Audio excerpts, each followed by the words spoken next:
exhausted. If we hadn't happened to see the Jade Chamber flying over just as we came out of the Golden House, we really wouldn't have known which way to go. Did we make it in time?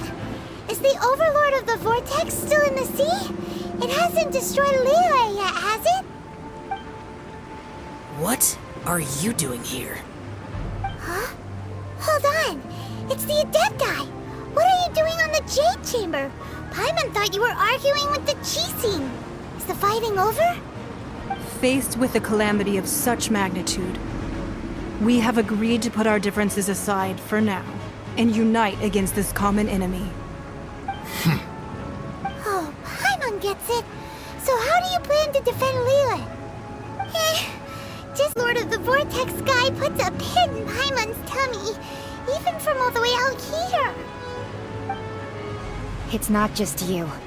We've got new Millilith recruits who can't even stand at attention without shaking. The force of an ancient god's presence seems to be too much for ordinary people to handle. Which is why we must stop that monster before it gets any closer to Liyue Harbor. So the Archon War was fought 2,000 years ago against enemies like that thing? Now that's scary. So will the power of the Qixing, Millilith, and Adepti gathered here be enough to stop that god? We've already discussed this together, and our conclusion is... not necessarily. What? But all of you were supposed to be the guardians of Liyue. Can't you think of something? One certainly could. Huh? The Qixing did once research the matter of the Guizhong Ballista when it piqued their fancy. And as fate would have it, one who did craft the Guizhong Ballista with one's own hands is here. For what could you mortals ever learn of Adepti mechanisms? Yet, it would take one, but a little tinkering to turn this ballista into an engine of war beyond your wildest thoughts. I suppose this is one blessing from the Adepti that we should be thankful for. So be it. We shall use the upgraded Guizhong Ballista to fight off that god. All the Adepti here can lend their strength to man it. We haven't a moment to spare. Our battle begins now. Yep.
The interlopers are no more. Now we may commit ourselves fully.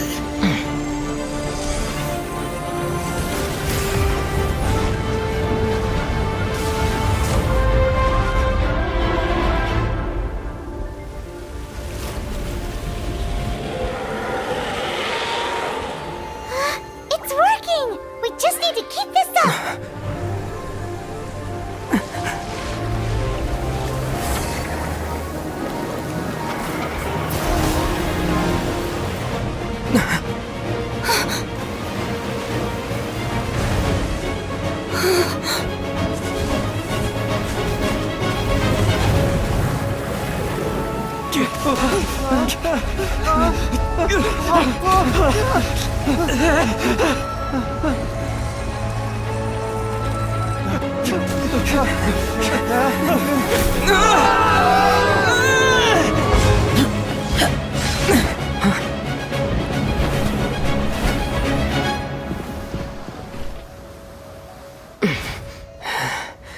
Be careful now.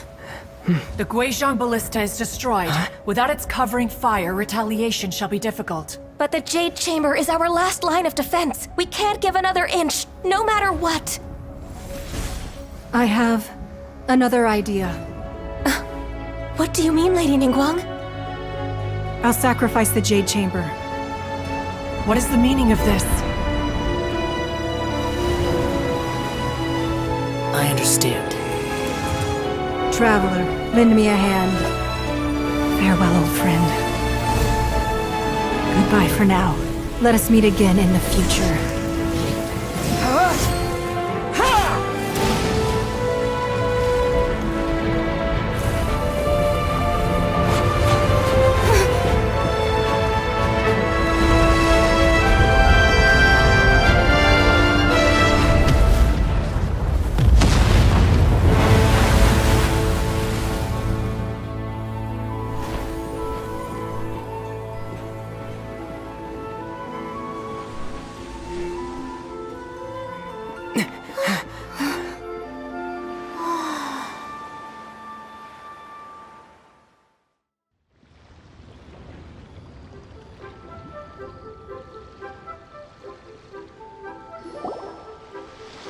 Is it finally over? The ominous aura of that monster has indeed begun to fade. The effects of the Sigil of Permission last but a short time. It will be some time before the Overlord of the Vortex can make any waves again. We are indebted to you for your assistance. If the Adepti hadn't happened to be here, the future of Liyue Harbor would surely have been in great jeopardy. Save your flattery. We didn't just happen to be here. Surely you won't pretend to have forgotten the reason for which we came. Come now. There's no need for such harsh words, Cloud Retainer. I've heard that when Ningguang began learning to do business, she had already started setting aside part of her then limited income in preparation for building the Jade Chamber. At first, it was only the size of a small room, but with continued expansion, it has become the palace that lies before you now. It is a testament to Ningguang's entire life, both as a businesswoman and as the backbone of the Liyue Qixing. Seeing the Jade Chamber destroyed in the defense of Liyue means much to her. To me, such cooperation and sacrifice deserves at least some recognition, don't you agree? Well, I was really hoping you would say that such sacrifice could at least be used as some leverage in our negotiations. Thank you all for hearing me out. We know very well why the Adepti came here today. But please forgive us. We cannot yield to your wishes. Oh? 3,700 years. According to our records, the Adepti signed a contract with Rex Lapis to protect Liyue 3,700 years ago. Even to this very day, Liyue and its lands have stood the test of time, immovable as stone, just as it was thousands of years before. This is truly no small feat. But that does not mean that the Liyue of today is the same city as it was all those years ago. Do not merely cast your protective gaze upon the land. Instead, focus your sights on our city and each of the citizens that dwell within it. Are you questioning our means of protecting Liyue? I mean no offense. I simply hope that our Adepti forebears would see Liyue in a new light. Forebears, you say? One doubts you would be fit to be part of such a lineage. This morning, Rex Lapis appeared to me in a dream. What? In the dream, I yearned to tell him that we Qixing, though mortal, are equally bound to the contract. Each passing generation of the Qixing leaves many things of value to be inherited by the next generation. I also thought to tell him how the past generations of Qixing had strove under his rule to survive in our mortal world, establishing a network of contracts which has since come to be known as trade. But I dared not speak. I could only gaze at him in silence until the moment I awoke. Oh, Ningguang. Yet another perspective. What are you trying to say, Outlander?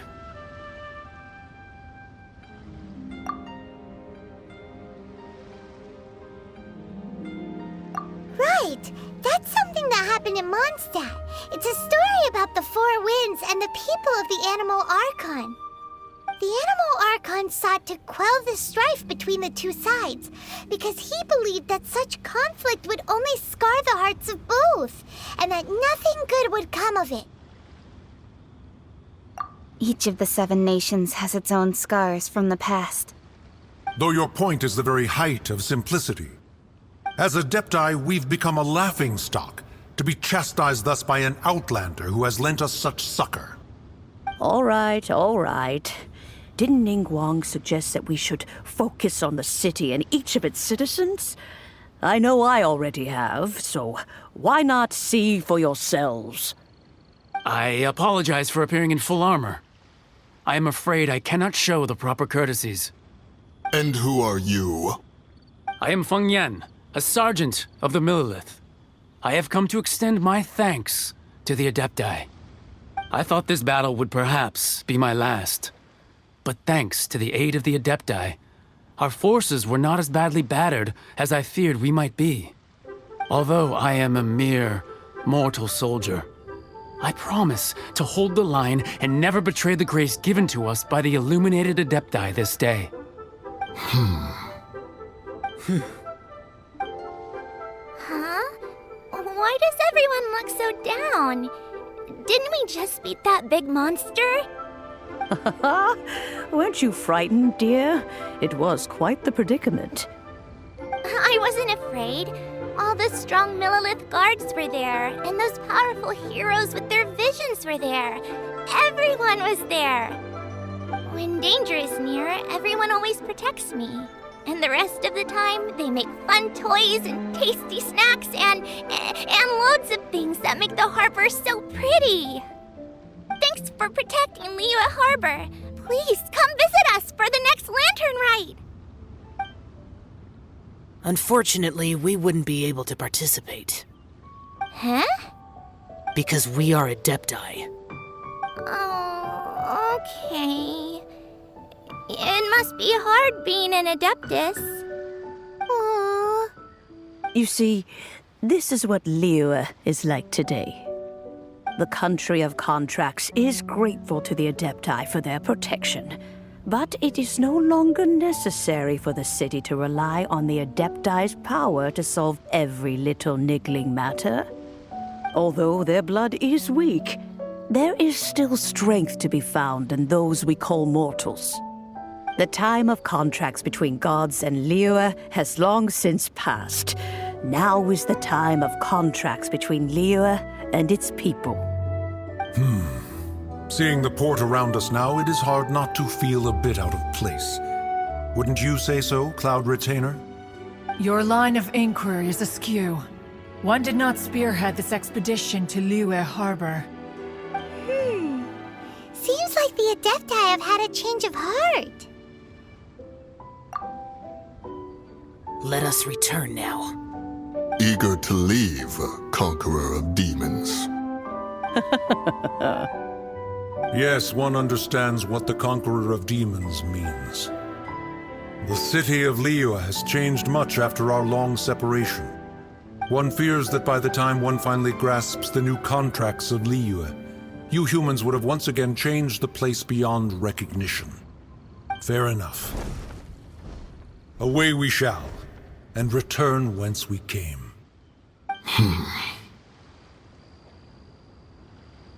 Since we Adepti have consensus, then one shall persist no further. But how will we ensure that the Liyue Qixing will not simply exploit their power once we depart? In my view, that is still a thing to be guarded against. All right, Mooncarver, you needn't worry. It seems to me that this right of supervision is best left to the people of Liyue. Looks like the conflict between humans and Adepti was avoided. All's well that ends well, huh? Oh, right! It's nice that we've got peace and all, but we're forgetting one thing. Child wanted to unleash the god so he could lure Rex Lapis out. But we were able to handle the Overlord of the Vortex on our own, so Rex Lapis never showed up. Oh, and speaking of that, don't we still need to get to the bottom of that Archon's death, too? Is there anything I can do for you two? I'm afraid that Wangsheng funeral parlor isn't in the best state to receive guests. We've come to see Zhongli.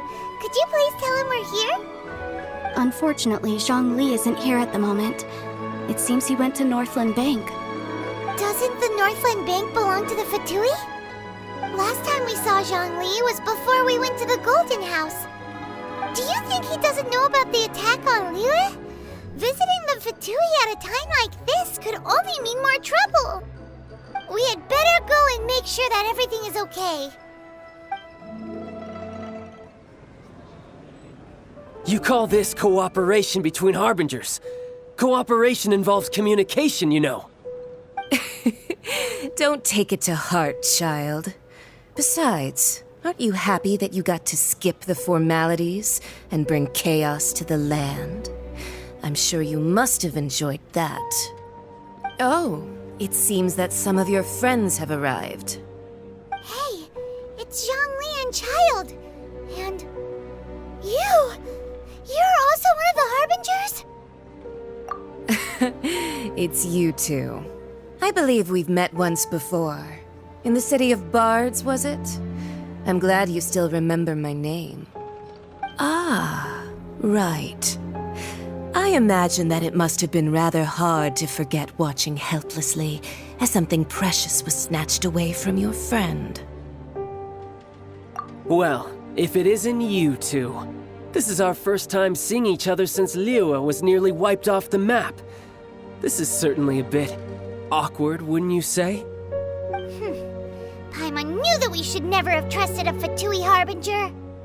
Oh, now don't say that. Sure, I may have misled you, but I never had anything against you personally. I thought we were getting along quite well together, didn't you? Except for that little tussle we had at the end. Nothing personal. We just have different views, that's all. Of course, you may very well hold this against me, but that's up to you. The real deceivers here are Senora and Zhongli. Curse them for leading me on. So actually, I think... Stop wasting time, child. There'll be plenty of time to chat once I'm through here. You remember the agreement, Morax. Now, if you would be so kind. The Gnosis, please. What in the world are you talking about? The contract is fulfilled. That which thou seeketh is now bestowed unto thee. For my promise is solid as stone.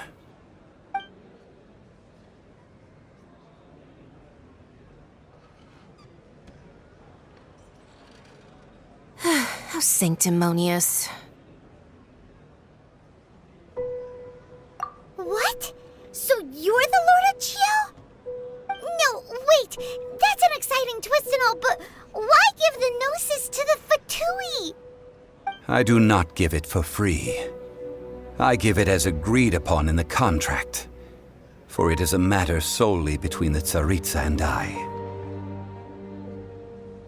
Yeah, you don't think you went a little bit too far with that thing?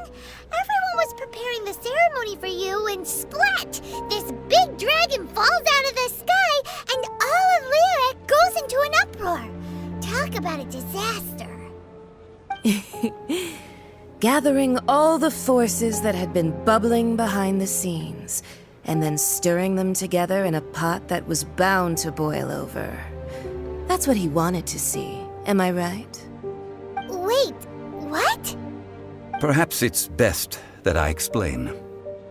As you know, I've dwelt upon this world for more than 6,000 years. I witnessed the founding of Liyue, together with the Adepti 3,700 years ago. Even boulders that can withstand whirlpools will erode with the passing of time. I kept convincing myself that cracks had not begun to form, and that the end of my time had not yet come. Until one drizzly day, as I was strolling along the harbor, I heard a merchant tell one of his workers, "You finished your duties. Go ahead and call it a day." I stood motionless among the crowds, asking myself, have I already finished my duties? Oh, Zhongli. But as I began to consider relinquishing my divine role, I soon discovered that many reasons still remained to not hastily depart. Was Liyue, the city I had dwelt in for so long, already prepared to enter its next age? I decided that a test was needed in order to reveal the answer. So I feigned my own death, and gathered the cast of Child, the Adepti, and the Liyue Qixing to play their roles together on the stage that was Liyue. Indeed I was. The gnosis which I had kept for so many years suddenly seemed to have lost its meaning. That's right, which is why I continued to safeguard the gnosis until now. So you mean that if the chaos ever reached the point of no return, you would simply appear and use your divine powers to bring Liyue back under control? Of course, and it would have been all too easy for him too. Just as a child quickly matures after losing their parents, so has Liyue matured when faced with the death of its deity. I was pleasantly surprised with the finale of the show that you all put on. Why, you even deserved an encore. The Adepti deserve the greatest applause, considering their years of seclusion. They hardly recognized the city, yet faced with such a crisis, they exerted the greatest amount of restraint. Not only did they manage to cooperate with the Qixing, but in the end, they even tried to understand the heart of the people. And hats off to the emissary dispatched by the Cryo-Archon to fulfill our contract, Signora. She managed to keep everything she knew in strict confidence, far from the eavesdropping ears of her colleague Child, just as I had requested. All the while, I carried on as Zhongli, and fulfilled the traditions of Liyue in this mortal form. Thank you for walking that path with me, traveler. These things were all a part of my script.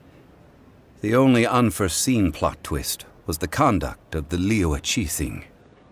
I had expected them to do no more than the Adepti, to come to the defense of Liyue. But when all was said and done, they seized the opportunity to supplant Liyue's divine protectors, and used the subsequent power vacuum left by my death to quickly gain complete control of Liyue. Huh? That doesn't sound good at all! Ha! On the contrary, I think it is excellent. I had always feared that it was too soon for them to take over from me. And it was also that which I longed for the most. As such, this is the best parting gift anyone could have given this god of old. Hey, what about me? Doesn't anyone feel the least bit of remorse for deceiving me? You've practically kept me in the dark! I think that thanks would be more appropriate.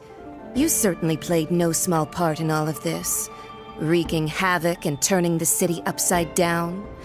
The Lord of Geo ought to thank you for your performance, if anything. If you hadn't created the pressure of a battle between mortals, Adepti, and a god, the lump of coal resting in the hands of the Geo-Archon, Liyue would never have been able to become a dazzling diamond of a city. Huh? Just whose side are you on, mocking me like that? Are you itching for a fight? Be that as it may, you've come out of this as the hero of Liyue. I, on the other hand, will be forever prescribed as a disturber of the peace, no?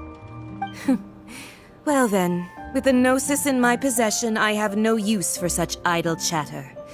We should return to Zapoljarny Palace and seek an audience with Her Majesty, the Tsaritsa. Come, child. Fine. I'll meet you there later. I'm not sharing a boat with the likes of you. Do as you wish.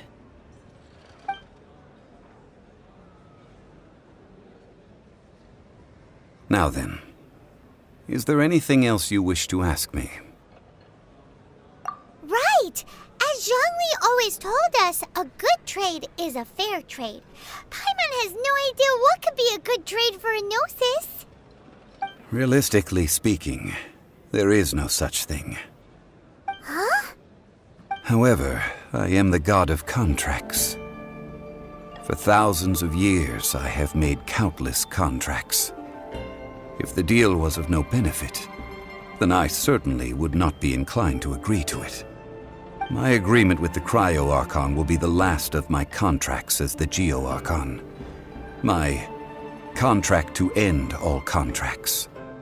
As for the bargaining chip that the Tsaritsa used to balance the scales, uncover that answer for yourself in your future journeys.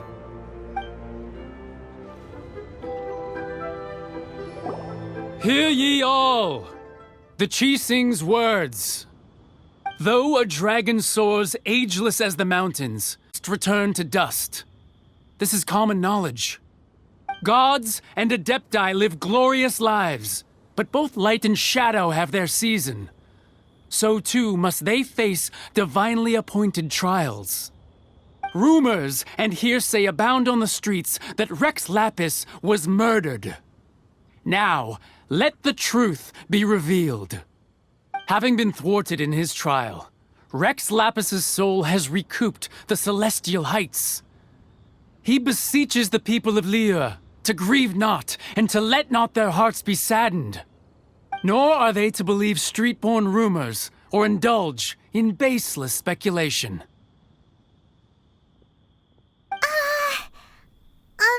Paimon needs a translation on what the Qixing's announcement said. So that's how they're spinning it. Something feels off. Why would they suddenly give up looking for the murderer?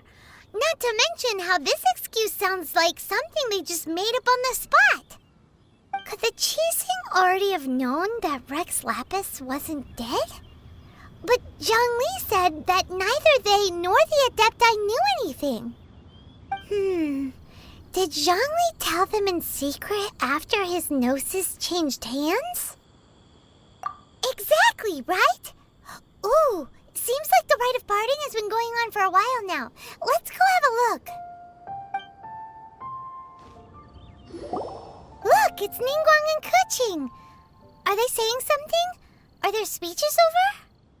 As said previously, Rex Lapis's soul returning to the heavens is the end of the contract. And it is also the end of an era. 3,700 years of contracts burnt and reduced to ash. We, the people of Liyue, were indeed prosperous. But blinded by our prosperity, we forgot that time can be pitiless. The long, unending dream of our Archon walking among us.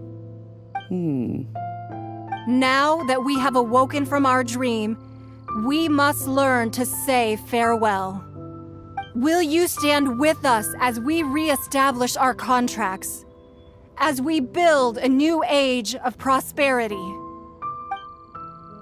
So concludes the words of Her Eminence the Tianquan. Does Her Eminence the Yuheng have anything to add? Huh?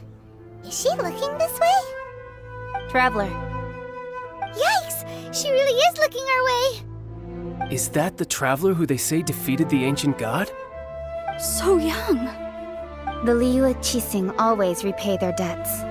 And as you have heard, our eyes see far and our reach is long.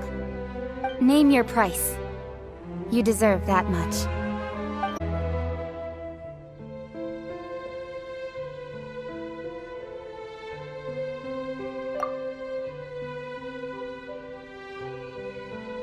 Well, could you help me put up some missing person posters?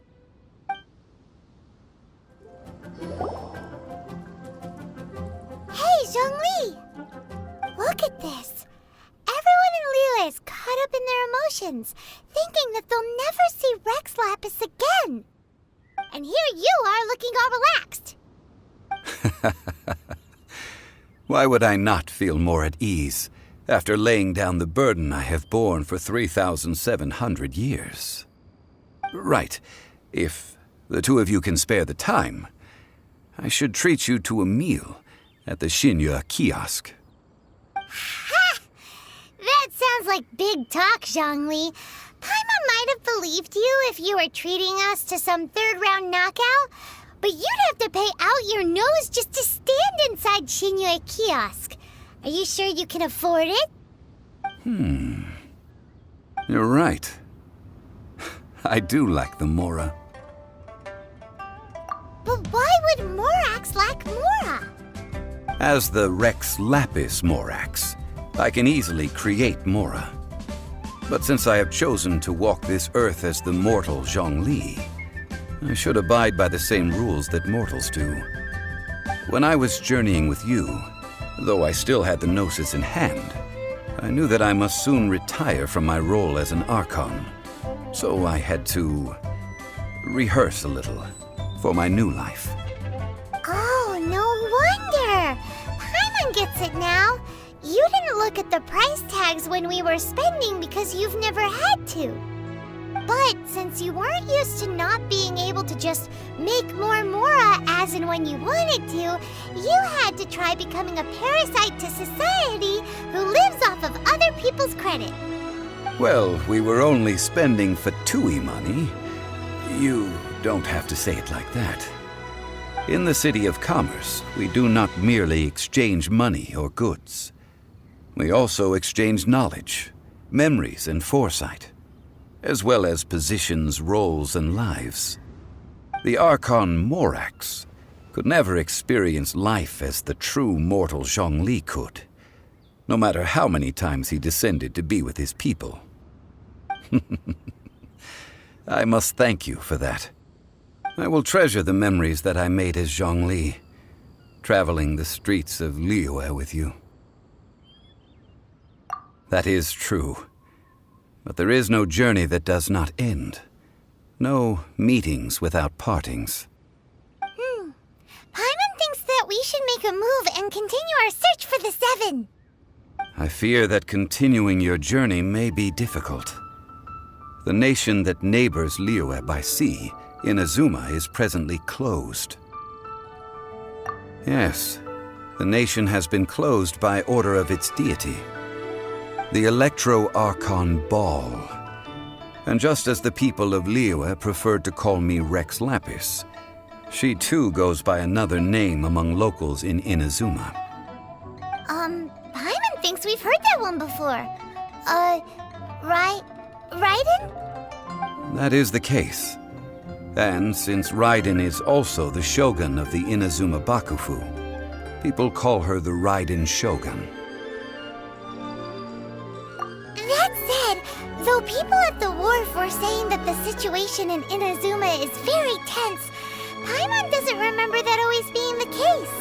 It wasn't that bad last year. Zhongli, since you're Rex Lapis, shouldn't you know something about what's happening there? Just how did Inazuma become a closed nation? It's because of visions. Visions? When faced with circumstances beyond their control, humans often bemoan their lack of power.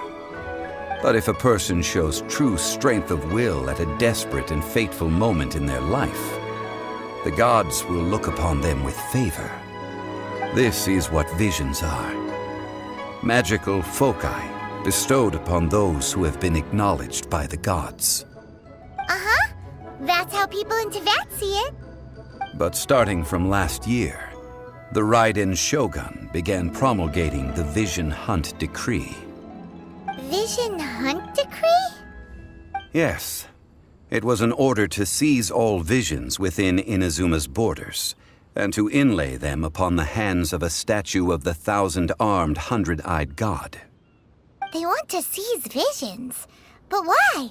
Aren't visions blessings from the gods? I should think that in the Raiden Shogun's eyes, It is precisely because they are divine blessings that they should be under the sole dominion of divinity. Whoa, that's harsh. The Animo Archon is the god of freedom, and the Geo Archon is the god of contracts. For her part, the Raiden Shogun is the god of eternity.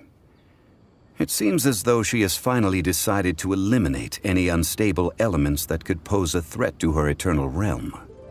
The fact that even I, the oldest of the seven, have now passed away will only strengthen her resolve to pursue eternity. Knowing her, she must have again quoted that adage she is most fond of when proclaiming that decree to her people. 7 ideals for 7 gods, and of these, eternity is nearest unto heaven. All right then. Was there anything else you wish to know?